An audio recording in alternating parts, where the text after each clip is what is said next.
we never left. And boy, oh boy, oh boy, oh boy, things have got really interesting.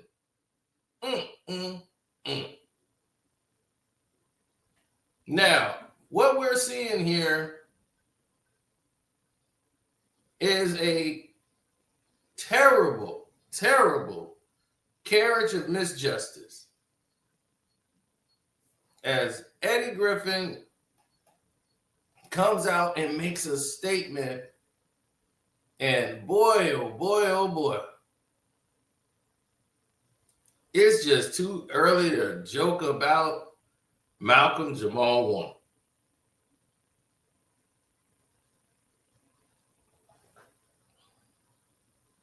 Dude, I probably walked more miles than you. I'm over 5,000 steps already. And we at 4 in the afternoon. So I've been doing a lot of moving. Now, here's what's going to happen. This video will turn into a Patreon video. Exactly. As we will go into details of what happened, that will be on the Patreon version of this scenario. So where the YouTube version will end, we will continue this in its entirety on the Patreon version. If that is understood with everybody, right? Now, here's what is happening so that people would know and they would understand and they would be okay with the scenario. Now, in this notion of what's happening, Malcolm Jamal Warner is and beloved, and he's looked at as Bill Cosby's son. As you saw him more with Bill Cosby than you saw Ennis, his son that passed away or was murdered. So in this instance, Eddie Griffin decided to address it during a stand-up that he was doing at one of his shows.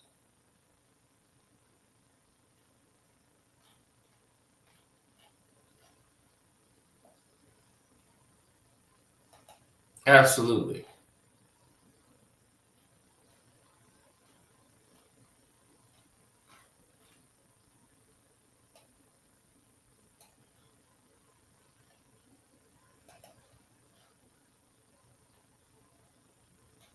Right, exactly. But it's more than what you think.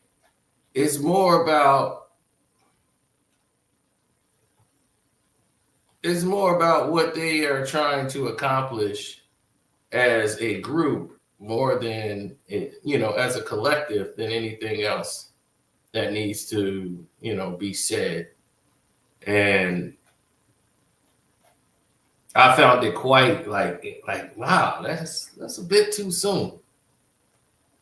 But you make up your mind. The people were shocked when they heard it. They were, oh my God, how can Eddie say such?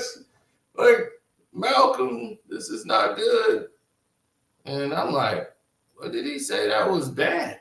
Like, that's what we're knowing. Like, we're sitting there like, what did he say that was so wrong? Normally you have to do something wrong to get in trouble. And it's like when somebody ain't saying something wrong, why is everybody like, man, what's going on with him? Why did he say that? You're like, why did he say what?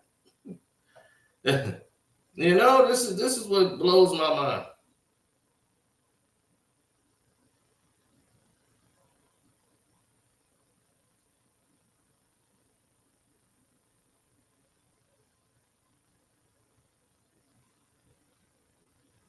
Because when people do things and they move in such a way that these guys were moving,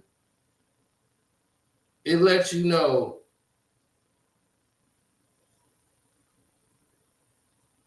there's a much bigger scope. And that's real talk.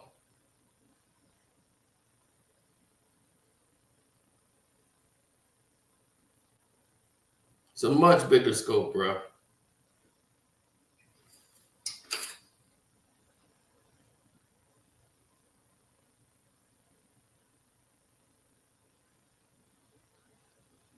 Hold on. We just trying to make sure before we get cracking. Everybody's on board.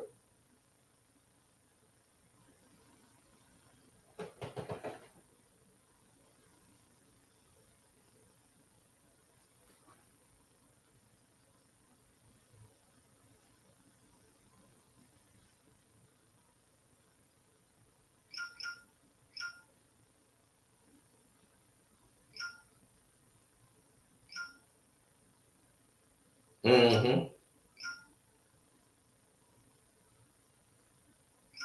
Now, here we go. When we came to this situation beforehand, we were telling people like, "Hey, y'all better get in line and pay attention to this show when Malcolm and Eddie was coming out." We were huge Malcolm and Eddie fans. We had no problems. We had no knowledge of them having problems on the show until they came out and told us that they had problems on the show. Then people was like, "Oh, they had some things," because we were shocked it was gone. With black folks, we always get mad because they take away the shows that we love and they take them off the air. So we get pissed. We go, "Man, what the hell are they doing talking about the show like that and taking the show off the air? What they do that for?" So we all get mad because we watch the shows and we love them and then they disappear. So we go, "Man, that's some bull." So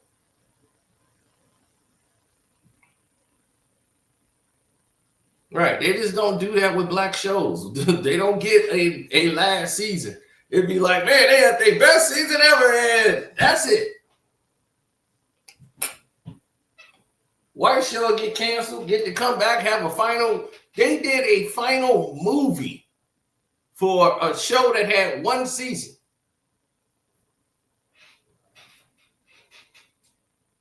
Oh, thank you. I appreciate it. They did one show, one movie to sum up the whole show. After the first season, they decided not to pick it up. Never happened before. The Lonely Guy on HBO. Funny show. Just didn't get picked up. Wasn't a big hit here in America. Overseas it would be great, but they never did that. Now, Malcolm and Eddie, obviously, they were into two different worlds.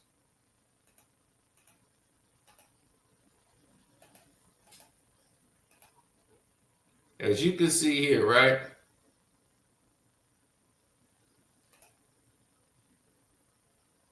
I don't need it blown up like that. Here we go.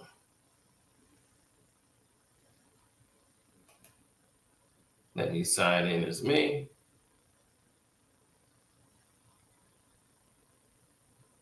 Bam. Okay.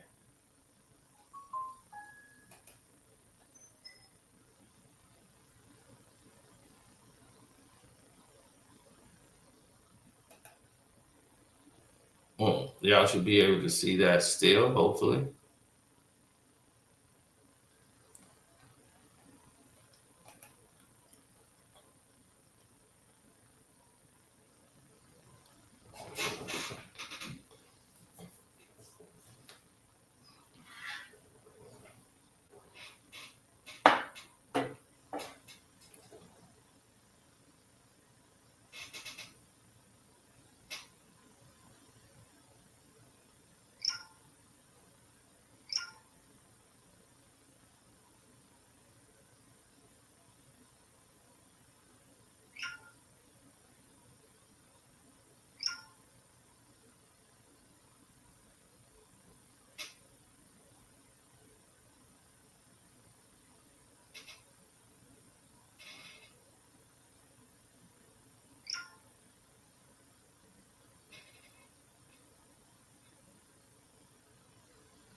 Now, him opening up Pandora's box, there's a lot of people that thinks this anyway, who's black.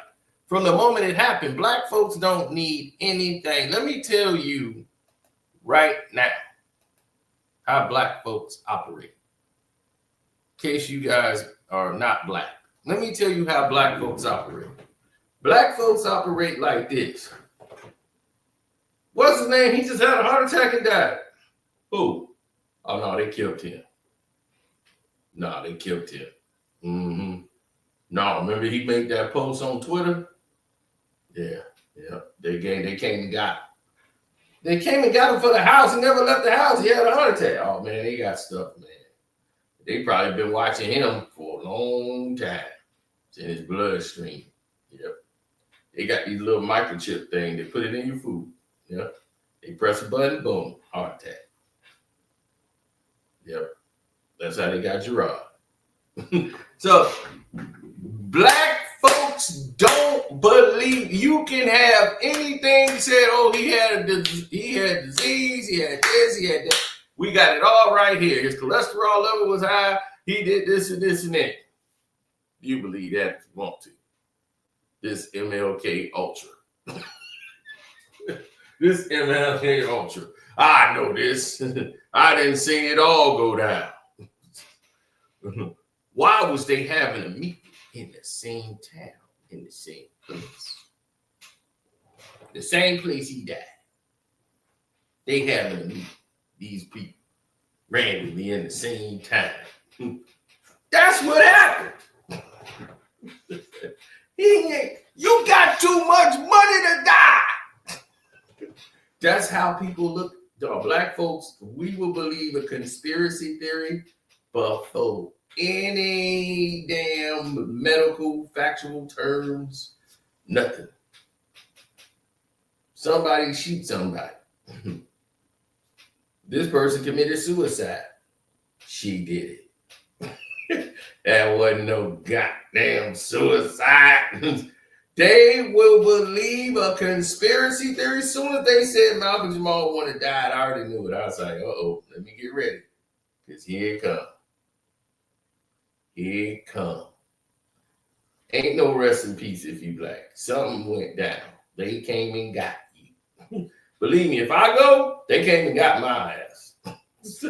Don't y'all believe nothing that was printed. Oh, they came to get me.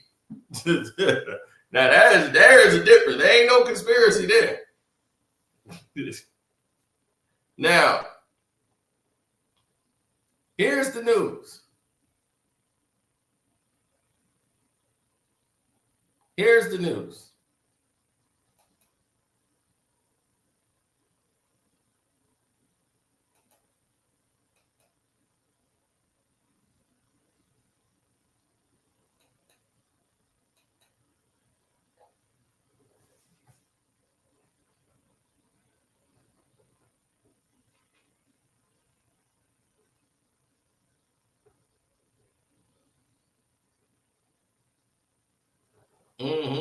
Here's the news.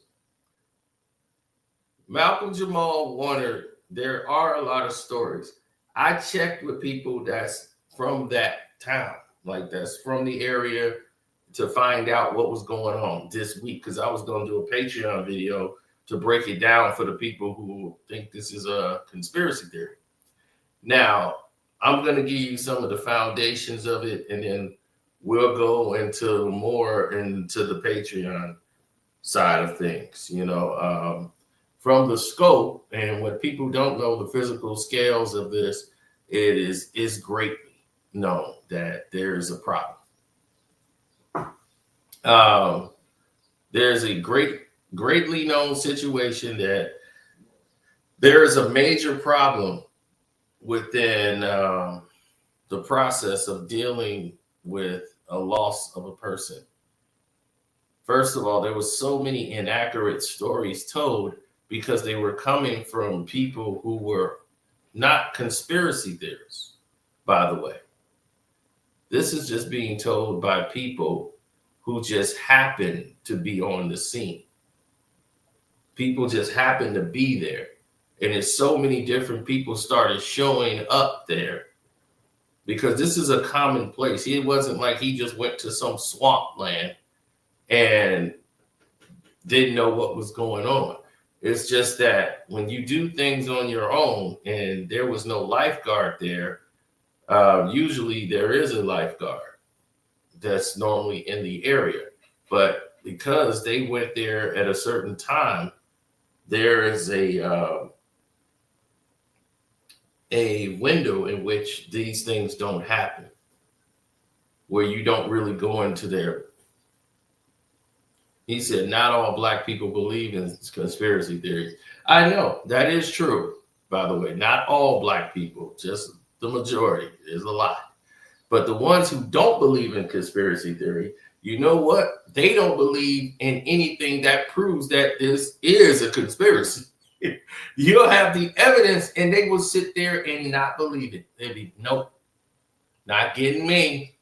Here's the evidence. This is the proof you said, right? Here's the seal right there. Fake news.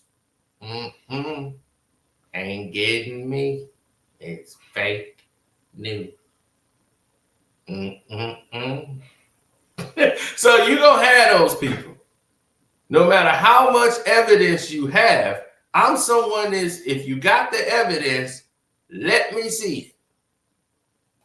Because if we got the evidence, then boom. Now we got something here. Now we can actually say something at this moment in time.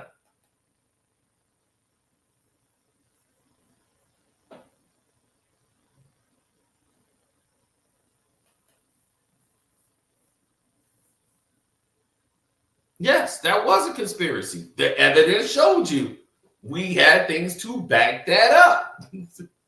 Now, let's get into this thing where Malcolm Jamal Warner's private wife. Anybody who's private, okay, they normally are private for a reason. Malcolm Jamal Warner wants privacy. He's always striven for it. He wanted those situations in his life to always become private.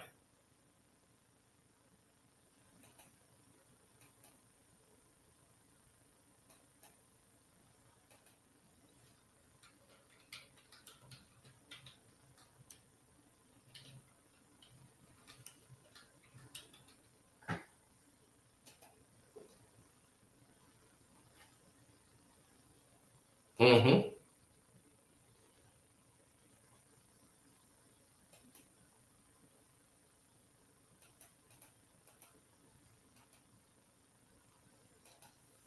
No. Malcolm Jamal Warner's wife, okay, she had a daughter. He was in a full relationship for 2 years with Regina King. And right before Valentine's Day, Malcolm Jamal Warner breaks up with her. Sends her a letter, basically, and says, like, you know, I don't think this is working out. Totally shocked her. Like, her son and him were tight. You know what I'm saying? So it was like a shock to her. Like, what? It ain't working out? Since when? You know, blindsided her completely. Yes, Regina King, the Academy Award winner. And right after that, he goes along and says, I mean, right on top of it, like it was crazy. Right after that was stated, he sends her roses. Was saying like, I love you and all this stuff. And she threw them in the trash. And then when she found out, he found out, you know, he said, F you. So this is how crazy, you know, that situation was. And right shortly after, you know, he was in a relationship with this woman. Nobody knew. She wasn't in the industry. He didn't bring her to red carpets. Nobody ever saw this woman. Malcolm Jamal Warner never brought this woman outside.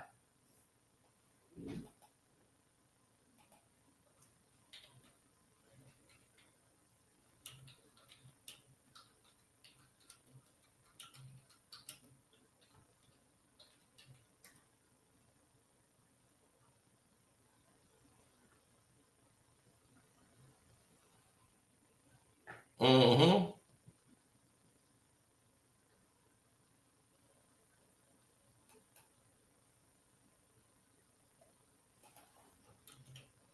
Okay, hold on.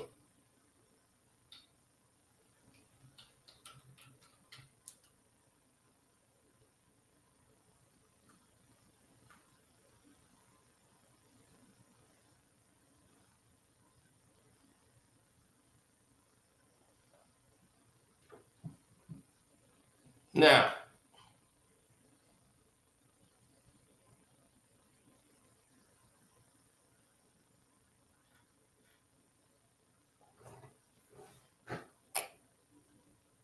I want to say it was Regina King who put out a statement. If not, I'm sorry. I apologize. But there was somebody who leaked her name and credited her. It was like, all prayers go out to his wife and named the wife. And they went there in that case. Now, the rumor has it that went down is the fact that that wife that we're all talking about, when she was pregnant with the daughter of Malcolm Jamal Warner, she sued the hospital for her comfort level while she was giving birth.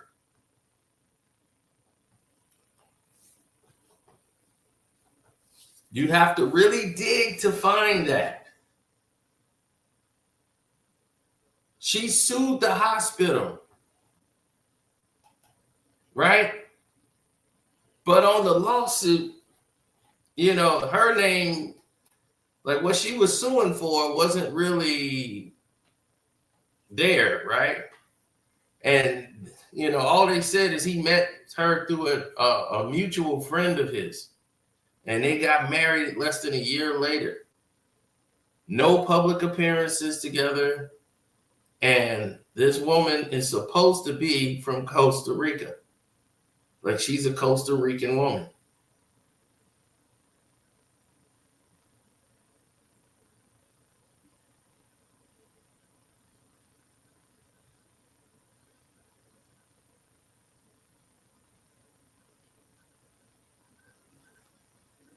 Now, Malcolm was a person that didn't want to have children. And he says he opened up and he changed. And he warmed up to the idea of having children.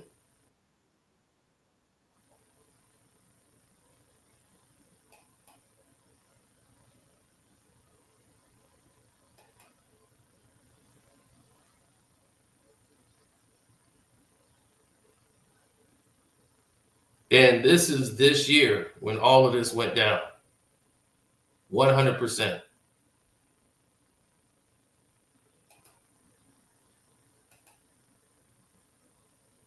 Now, on the lawsuit, the paperwork she filled out, his wife went ahead and put Malcolm Jamal Warner's name on the lawsuit.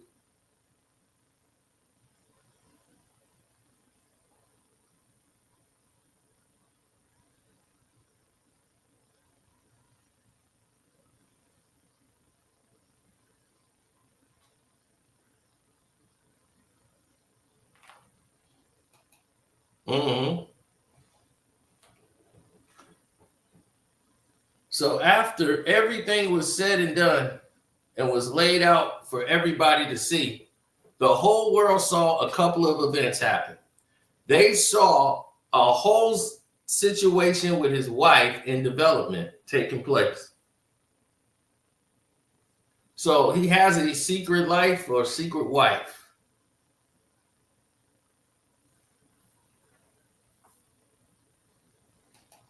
They said Malcolm's name is spelled incorrectly on that lawsuit paperwork, I'm sure on purpose, as not so easy to find. Exactly.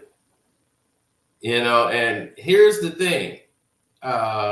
Malcolm did not want to be a part of this public lawsuit and fight with the hospital. They did not win the lawsuit, ladies and gentlemen. Let me also bring that to light. They did not win this lawsuit. So if you're in a lawsuit with somebody, in case you don't know, if you're in a lawsuit with somebody and they don't know what the particulars are, it's gonna look suspicious to what Eddie Griffin was saying here. So if everybody think Eddie is crazy for the words he said and everything else, Eddie Griffin, yeah, he is a little crazy. He's a little wild, but he had reason to believe that there's foul play. People in the industry believe there's foul play.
So, and that's the truth. Malcolm is one of the nicest human beings you're ever gonna meet. One of the nicest you're ever gonna meet. Well, you would have ever met.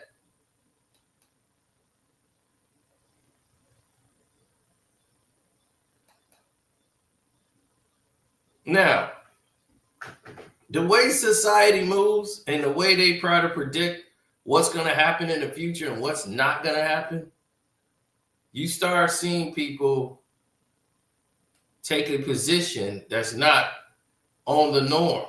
It's not on the cusp of being something that they're comfortable with talking with.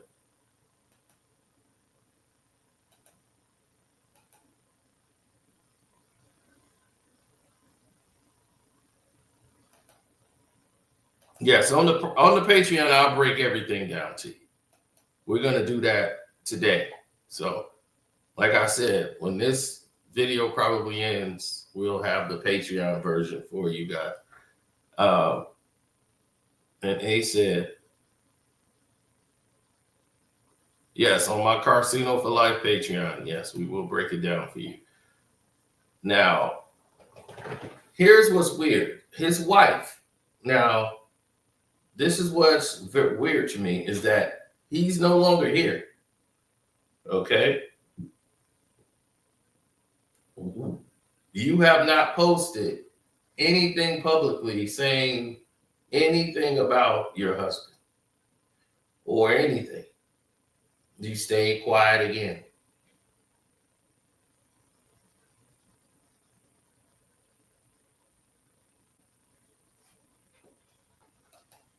How did TMZ get the information before anybody? Because they have people everywhere.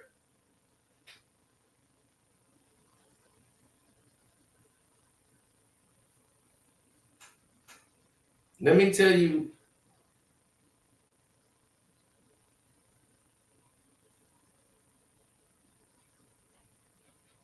They said it was last night and he almost cried on stage, but people were just surprised. You know, he talked about it. People, like most comedians, are not really doing Malcolm Jamal Warner jokes, but, you know, he talked about them. But I'm saying, what he's saying is not coming from a place of crazy, like, or conspiracy theorists. What he's putting together is typical logic. Why the mother wasn't there and the daughter and father were there? Like, they could have been having daddy-daughter time. You know, that happens. But it's just like, it was so weird to hear. Like, the daughter was on the beach while he was swimming with his friend. It's not really what happened. There's a combination of stories, and people are telling them and neither one is really wrong.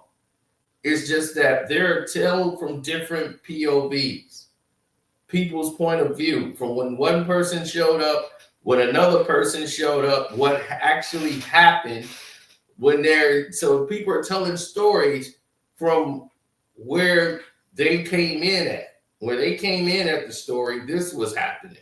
When they came in on the story, that was happening. This was happening over there. This person did this and this person did that. So TMZ just gets it and they run with whatever comes out. So the first story they get, boom, somebody called them and was like, hey, man, we had an incident, Malcolm Jamal Warner. You have to understand, Malcolm died and no one knew for 24 hours. Nobody knew nothing. People thought he died like on that Monday. He died that weekend. So he died on like that Sunday morning. And nobody knew in the States. Not TMZ, not nobody. So once they start checking the coroner reports and people start contacting people there, and it got to like Hollywood, that's when TMZ beat everybody to the punch, and they start trying to grab people for stories. And they say, hey, we got a guy in Costa Rica. Let him get over there and find out what's going on. I know people in Costa Rica. So the person I reached out to from Costa Rica, who I admired and I respected, and I say, okay, let's look at the scenarios. Let's look at the situation. And we said, all right, well, let's take a look at it and see where we're going to go from there. Right? So when we start hearing people make their notions and their thoughts known about said scenarios, then that's when we start saying, hey, this just not sitting right with what has been presented. This is just not adding up. So that's when people start seeing things and start having their own brain start tingling, like, I don't know about that.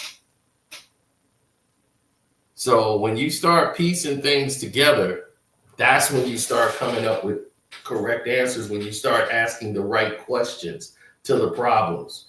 And because people are not asking the right questions to the problems, the said scenarios keep happening over and over again. So I'm becoming pretty much aware that there is a lot of distrust within a lot of these conversations, to not trust it, because a lot of it is told from different point of views. Now, I will tell you one piece before I do the rest on the Patreon. When he arrived, Malcolm was there with his daughter. This friend that they're talking about is not a friend of Malcolm Jamal Warner's. Okay? There is no friend. I don't know what he's talking about. These people were there on their own. And so many people were trying to rescue him. And then they got it into a life. Their life was in danger as well. He started with his daughter. And a riptide came. He was in there and a riptide came and almost took him and his daughter out. So we'll leave it there and then we'll explain the rest of it when we come to it. There's only a few different stories because people came in at different points. You ever see a fight happen? Like, I don't know how many of y'all been in the hood or something. You see something at a playground, you see a fight break out. Everybody around the fight got a whole different story on the one fight everybody saw. You know, that's the thing. Everybody has 1,000 different stories to the one fight they saw. One person came in and saw the right hook, and then he got him and he started going off. But they don't see. It's like, no, dog, that started over here. They fought for a while over there. They didn't stop. Then people broke it up. Then they fought again, and then that's when the right hook came. You came at that part. This happened way earlier before you got here. But when you told the story to TMZ, you told it from that point. This person telling it from this point. This person telling it from that point. So all of these point of views, that's why they like to interview, the cops like to interview everybody so that they can have a clear and concise story.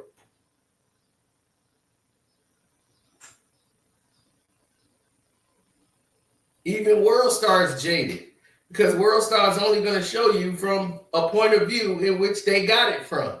They don't show you the whole thing from start to finish because most of the fights, you ain't there when it starts.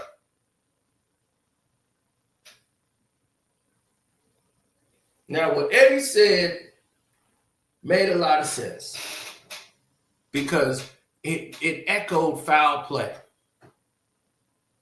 especially if you look at the wife. And you look at the things that happen, behind the scenes. And the fact that, I don't know who that was that put out that message. Let me see if that was Regina King.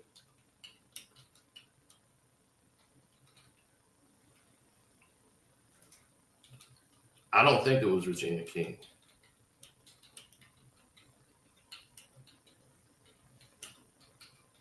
I just don't think it was her.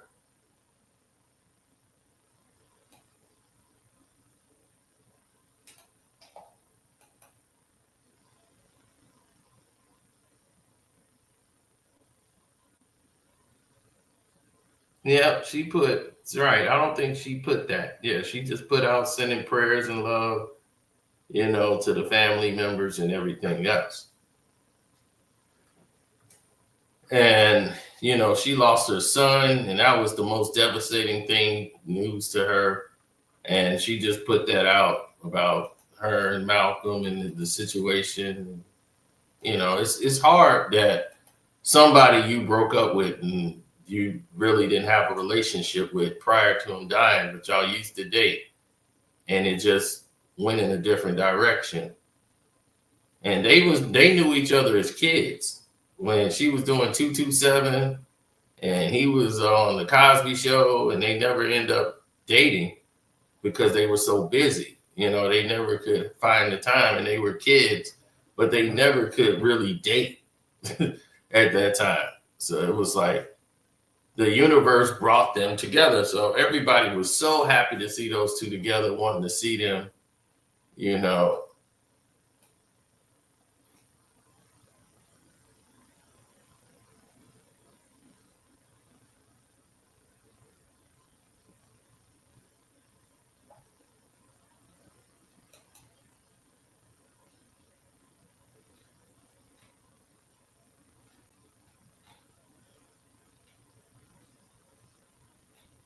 Mm-hmm.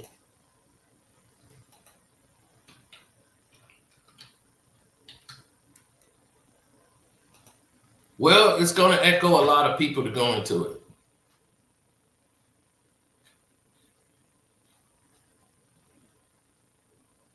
Oh, by far. Because when you start looking at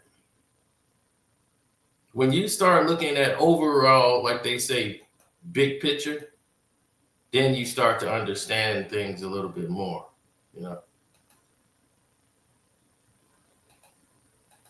When we're together, yeah, we're just as protective about the break. Mm-hmm. Like honestly, the story about how we broke up, yeah, is fucked up and yeah, wrong, yeah, and doesn't really put either one of us in in the a best positive light. light. So dead on. Is she a reader? She's just learning how to read. Okay. Yeah. My wife is a researcher, and in the research that she did, kids who start reading at like 4 and kids who start reading at 6 or 7, by the time they get to 3rd grade, their reading levels are the same. So we didn't push reading onto her until she wanted to read.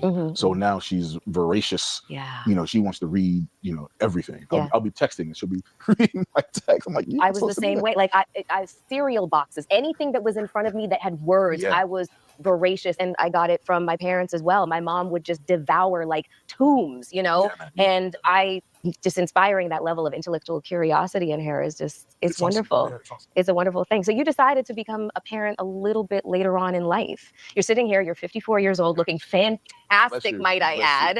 Okay, it's black, I'm crying, hello. But I mean, you decided to become a parent later on in life. Why was that decision such a conscious decision for you? So I wasn't sure if I would ever get married or have kids. Why? I think because just growing up, the marriage part, I knew myself well enough to know that I was not going to get married and give a woman half of my shit because I fucked up. Facts. So okay. I was very clear. I was very clear on who I was, right?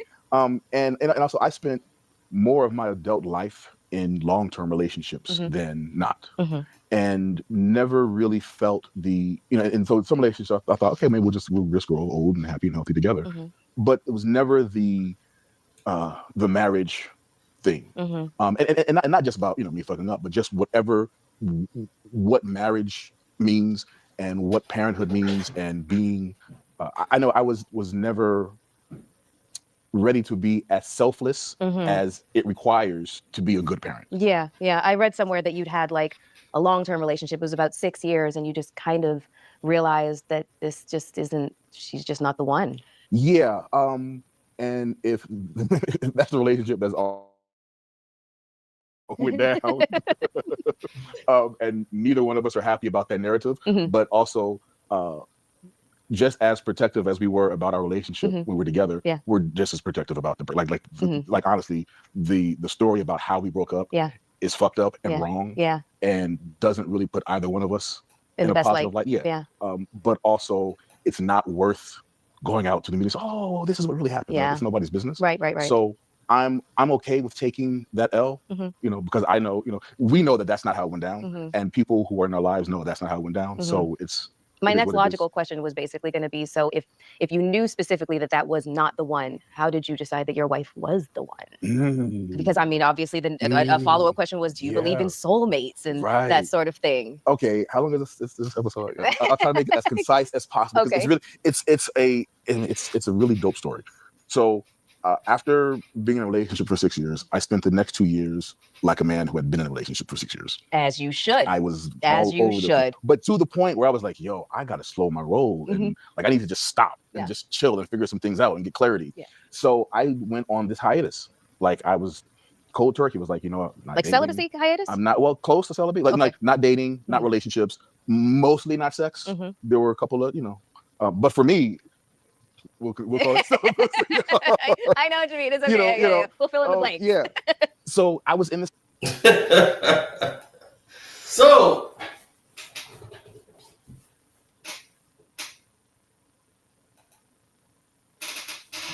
now, as you can see, as things was going on to the program, and as he was saying, knowing what happened with Bill Cosby's son, I told the Patreon first, and I told y'all the real story, what happened with Ennis. And Bill Cosby know, and everybody else. That's why I don't know why he tried to go and get trying to buy NBC. Just let it go, bro. They ain't finna let you do that.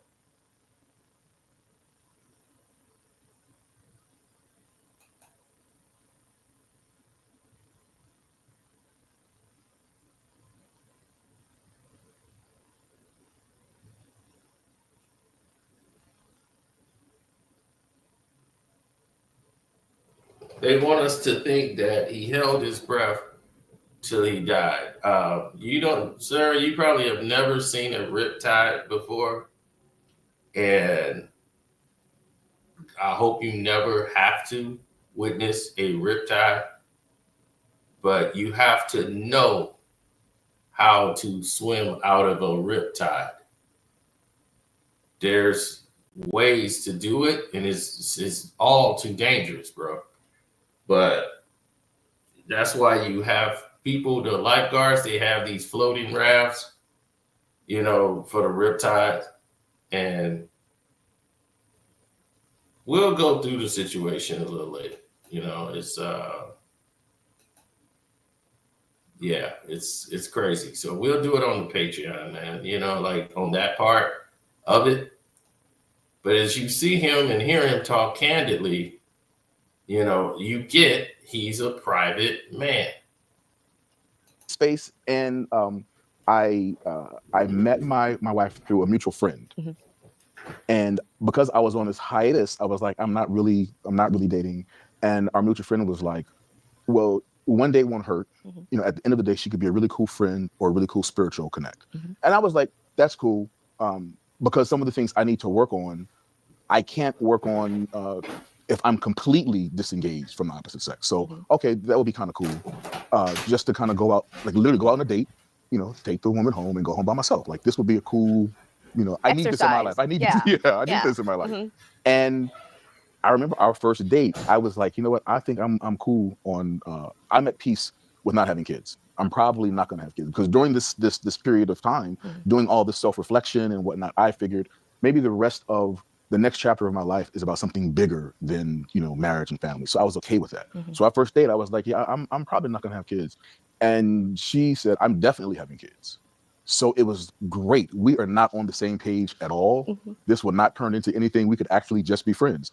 And like that first date was September. Our second date was October. We didn't date again until November. So it was really just very slow moving. But it wasn't and even, chill, no expectations. We weren't even trying to make it move into anything but like a really cool friendship. So I was able to be, I was really honest and frank and candid about everything because I wasn't looking for an angle. I wasn't trying to smash. It was just like, I didn't have concerns about the way she might think about me because we were just, we hanging out. So this is cool. 5.5 months later, and we had never talked about kids since that first date. 5.5 months later, I said, what do you think we'll start a family? Why? What was the epiphany 5 months later? What happened? Because at some point during this time, and because I'd been thinking about, you know, I'm gonna have a kid, but at some point I was like, if I'm going to have a kid, this is the person that I would want to have it with. And again, it's only been, you know, five months. But I also realized that if something happened and we weren't together romantically, she would still be the person that I would want to raise a child with, co-parent with. And my parents got divorced. My parents were separated since I was 3. They got divorced when I was 6. My father has been remarried for 47 years, and my mother and father are like brother and sister. Oh, really? Like that's my great. whole life, they've had this close relationship, and they, you know, and they co-parented very well. So I noticed that in my wife, I was like, you know, if I'm going to do it, this is the person to do it with. And literally, it had only been 5.5 months. By this time, we had only had sex maybe 2 or 3 times. So it wasn't the sex thing. It wasn't like, oh my God, I'm in love. It was like, this just really, this feels right. And this makes sense. So we said, okay, it sounds cool. It's only been 5.5 months. Let's get on birth control and let's keep hanging out to make sure we actually, you know, like each other enough to really do that. Because like is very important. Sometimes it's more important than love. It is. Yes. It is. I know. The most successful relationships I have seen, they really like each other because like is going to get you through those moments where. Well, this is funny coming from, you know, the person that's giving the information, Melyssa Ford. She's one of those women that keep blowing up relationships and dating men for money, but acting as if she's the big thing on campus when it's like, no, you're not.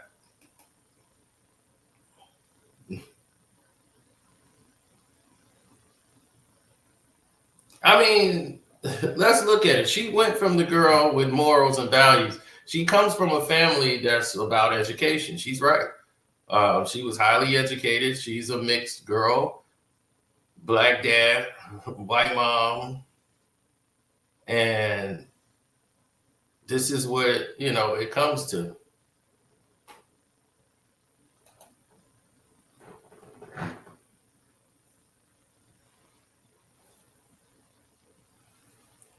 I mean, I'll tell y'all what really happened in that scenario.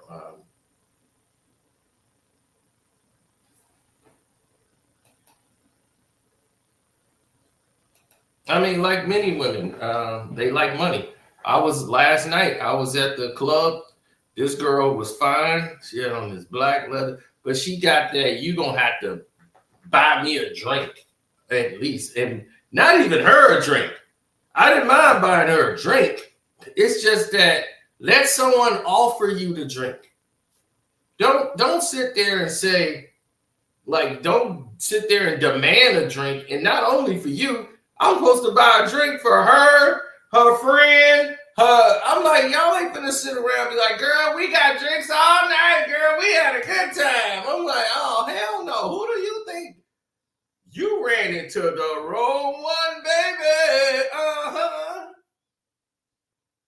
She was like, you gonna sit here and conversate with me? The least you could do is buy me and my friends some drinks. I'm like, yeah, that is the least I could do. And I walked off. I was like, yeah, you're right. That is the least I could do. And I had my drink and I walked right off. And she was like, this place is dead. Yeah, it's dead to you. You see anybody else running up to buy you drinks?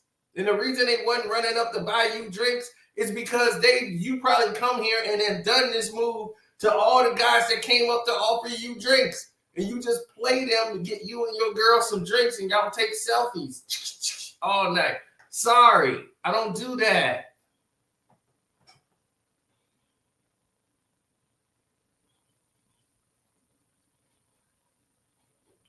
I'm not here to take care. Y'all coming up here with no money. That's on y'all. Y'all want to sit here and get the man to buy all the drinks for you. And now you probably push away successful men. How many successful men who was actually looking for somebody they could connect with? But as you can see, he said you should make an animated version of that story. Exactly. And I just walked off, just as clean as day. Like, hey, she looked real good too. She's thick as hell. And on a black skirt, man, it's some women out here. They just dress. They basically naked. I'm like, how is she able to get in here with nothing but like a mini skirt on and her butt just hanging out? And I'm like, she's just out here. And that's just all to it. What Bill Cosby gonna know? Bill Cosby's at. You think Bill Cosby knows something about what happened with Malcolm? Oh my God, no. Bill don't even come outside. Bill stays in his mansion on his estate in his land and don't come outside. Bill can't even see. He got blurred vision in one of his eyes. He's basically legally blind at this point. Bill is not doing anything to anybody. He just was trying to see if he can go out and have one more show, and they targeted him based on NBC. This has nothing to do, Malcolm's death has nothing to do with Bill Cosby.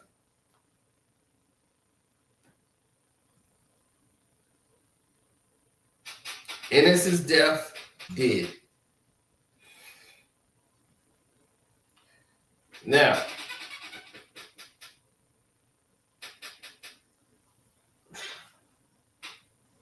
he said, he's laughing. He said, I gotta use that for sure.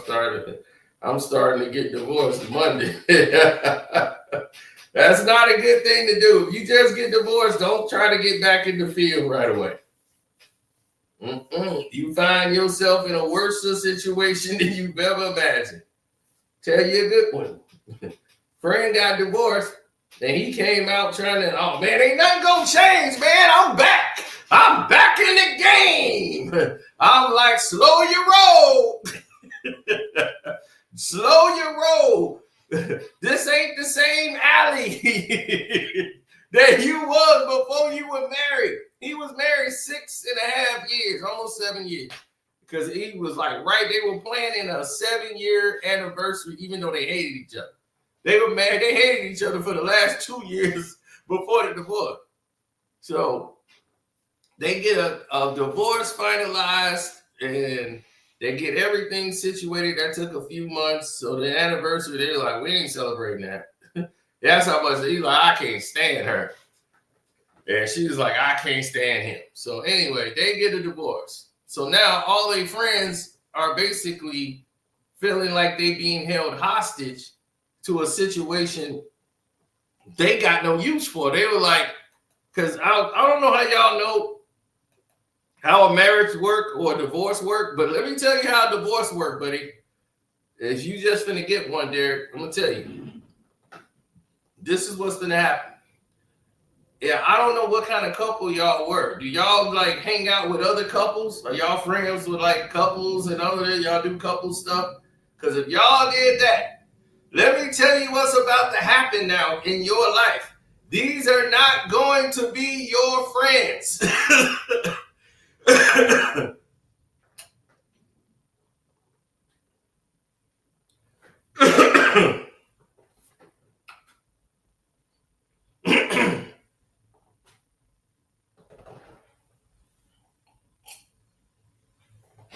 Remember how y'all used to go to like Kool and the Gang and all that together? We used to go to the...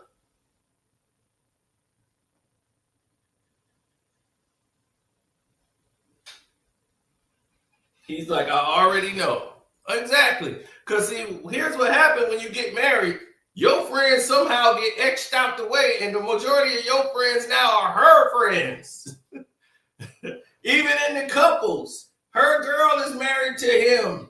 It ain't even your boy married to a girl.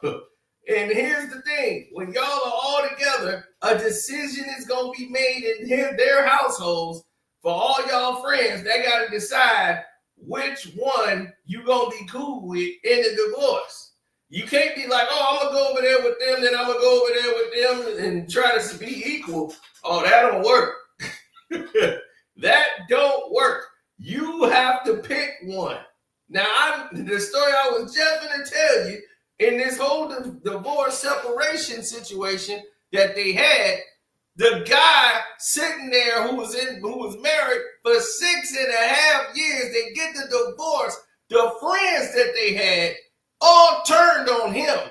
He got the house, she left and went to go live with some guy or whatever that she liked. And she got an apartment with him. He's still in the community where all of them, the neighbors and all that, they was like, why don't he just move? And I'm like, that's rude. I don't like him over here. And he's cutting the grass like, hey, everybody, what's going on? And they just trying to get away from him. Like he was a problem. He had never been nothing but nice to these people.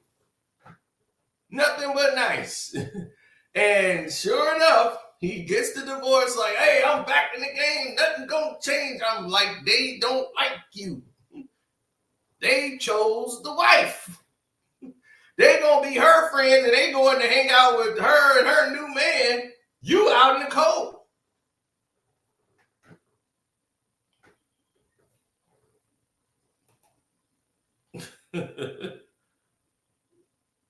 Yeah, so that's how it normally goes. People don't realize divorce affects everything.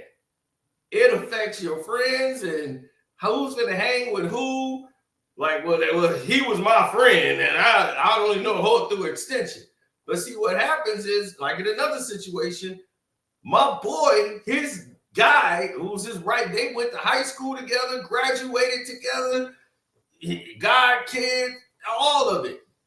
As soon as the divorce was finalized, he became better friends with them. They had been married for like 12 years, too. That was sad. But after 12 years of marriage, he's more friends with the wife. Like, they got more in common. They comedy and everything. That's why he pretty much married her. She reminds him of his boy. Like, man, y'all are some silly fools, man. So those two like brothers and sisters. He's like, everywhere they go on a trip, he brings his wife and all of them, and they go hang out. They have a good time hanging out. Next thing you know, they taking trips together. They going here together. They getting their hair done together. Everything is being done together. all of a sudden they get a divorce. His homeboy is still hanging out with the wife, inviting her over. And he was like, dog, we divorced. What you doing? You inviting my wife and I can't come over? I just don't want it to be no drama. Then why didn't you invite me and tell her to leave? You my boy. So if you want that, I just don't want to cause a scene because you know my wife and her get along. And this kind of my wife's thing, you know, so I don't want to be in the middle of this situation. So he was like, I'm your boy. Tell her to leave. And then his wife says, that's my friend. She ain't going nowhere. And he's like, you know, I'm trying not to get a divorce. So I gotta, bro, I want you here. You know that. But I miss her how it used to be, you know. So he's like, I'm stuck in the middle. So he's like, but the wife says, you know, I ain't finna argue with my wife. So this how a divorce hurts everything. It affects not only in the household, everybody that's connected to it, who they gonna react to. Or did they have a friendly divorce that everybody can get together?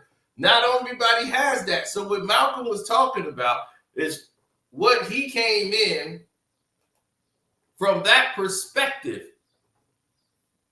and have all of these. Yes, I've had divorced friends. I got friends that's still married. But some of them are better off when they're divorced. They become better friends.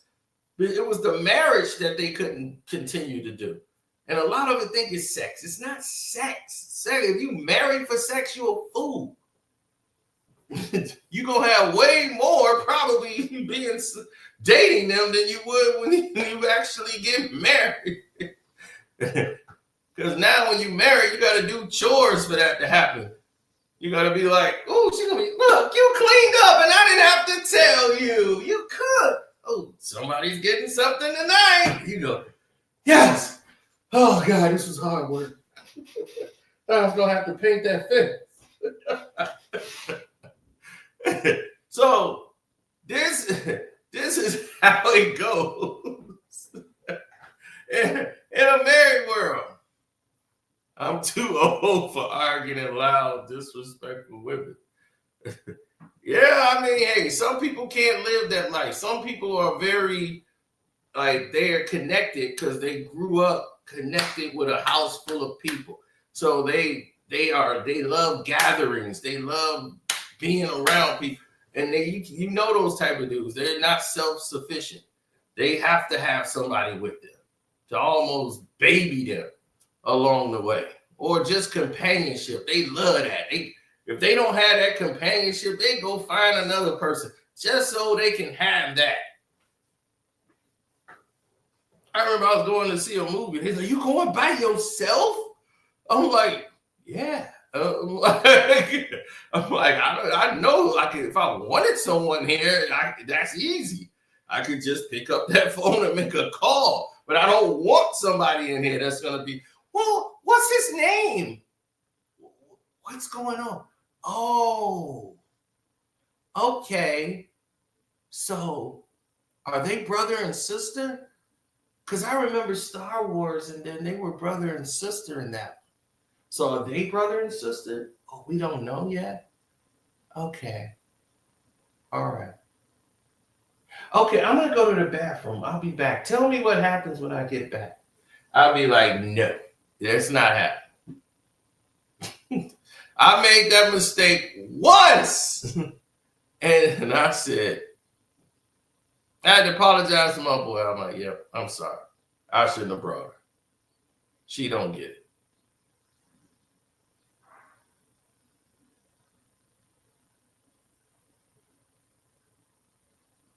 Well,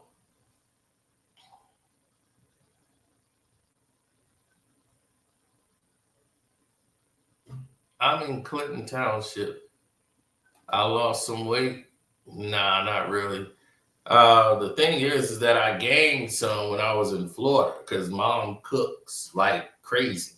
It's like we cook, we eat, we cook, eat, cook, eat, cook, eat. And I was like, man, that's why I was walking around a lot out there to try to get ready to digest and try to get rid of all this food, because I don't eat like this.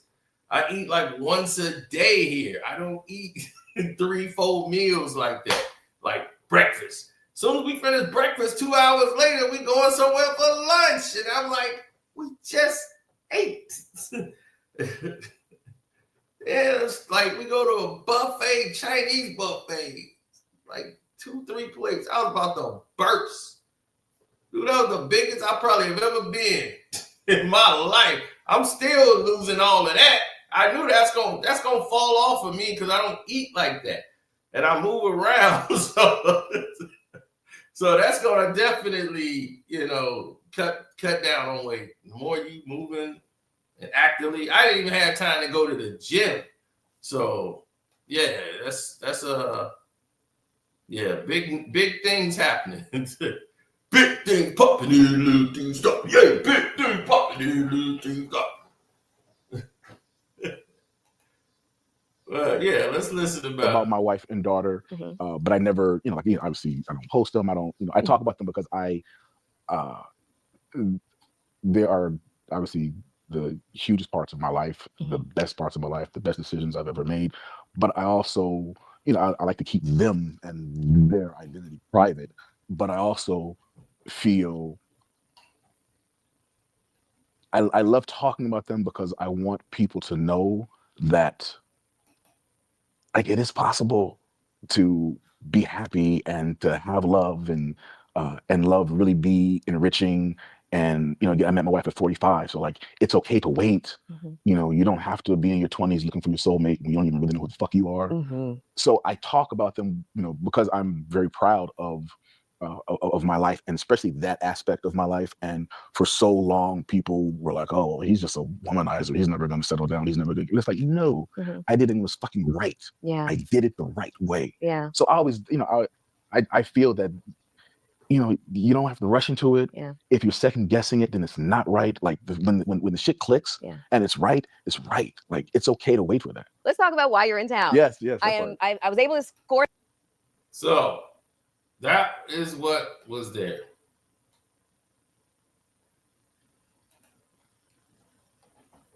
When it's right, it's right.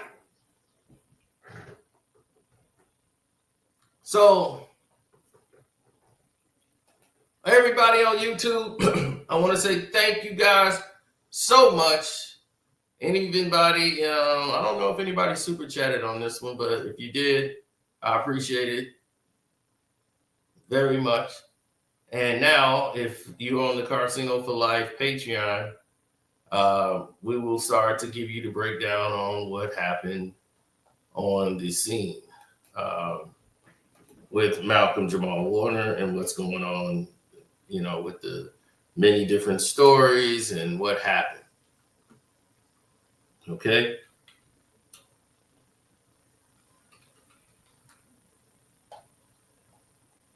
Oh, yes. But we do thank you for your support. So, yeah, give it about 20 minutes and then it'll be on the Patreon. So all my Carsino for Life Patreon members, thank you. All the new members who are supposed to be on my Patreon, definitely sign up and you will find out. Okay. So we should be leaving YouTube right about now. Okay. Leaving YouTube. Yep. And now we're going on to the Patreon.